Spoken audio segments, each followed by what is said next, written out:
Hello, আসসালামু আলাইকুম। সে এখন চলে যাচ্ছে আপুর বাসায়। হ্যাঁ, সে এখন আপুর বাসায় চলে যাচ্ছে। কালকে যে ভিডিও দিলাম না, যে আপু একটা নিবে, তো কালকে ডেলিভারি ম্যান দিতে পারে না, এই জন্য আজকে দেবে, তাই না? ওদের হেলথগুলো দেখেন খালি, মাশাল্লাহ মাশাল্লাহ। আপু অবশ্য এর আগেও আমার কাছে নিছে, এর আগেও একটা ককাটেল নিছিল, তারপরে হচ্ছে দুইটা না তিনটা নিছিল পাইনাপল গনুর।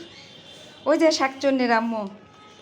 আপুরের নামগুলো আমার কাছে অনেক ভালো লাগে, মানে হয়েছে কি অনেকে নামগুলো না কপি করে, যেমন আমি আগের দিকে যে নামগুলো রাখতাম হিপ্পো, ইউভি, ইভ, তারপরে সে যে এই যে পিপ্পো, এদের নাম যে রাখতাম না, সবগুলো নাম চুরি হয়ে গেছিলো।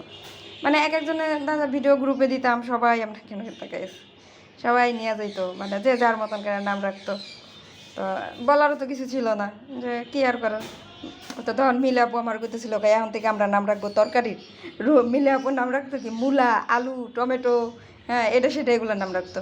তো এই আপুরও দেখছি এরকম, যে আপুর পাখির সব নাম হয়েছে যে অন্যরকম, মানে ভূত পেতনির নাম আছে না সেগুলা।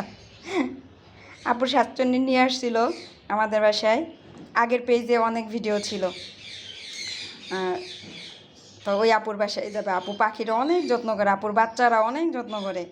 আপুর ছেলে আসছিল, মেয়ে আসছিল, বোনের মেয়ে আসছিল, তারপর রাইসানি ছিল। আপু পাখিরা অনেক যত্ন করে, আপুর কাছে পাখি দিলে শান্তি পাওয়া যায়, যে না আলহামদুলিল্লাহ। আমার কিছু কিছু কাস্টমার আছে যাদের কাছে আমি পাখি দিয়ে নিশ্চিন্তা থাকতে পারি, মানে অনেক শান্তিতে থাকতে পারি, যে না ওরা ভালো আছে। দেখেন কত আদর পছন্দ করে, দেখেন মাশাল্লাহ মাশাল্লাহ মাশাল্লাহ মাশাল্লাহ মাশাল্লাহ মাশাল্লাহ। সে তার পুরোটা হচ্ছে যে গ্রে কালার, আর মুখটা হবে সাদা, আর ভিতরে হচ্ছে যেরকম সাদা ডট ডট, মানে এত সুন্দর হবে। ও বড় হইলে, এখন তো ছোটো, এই জন্য অতটা বোঝা যায় না, ওই যে হোয়াইট ফেস চিনামন। মাশাল্লাহ মাশাল্লাহ মাশাল্লাহ মাশাল্লাহ।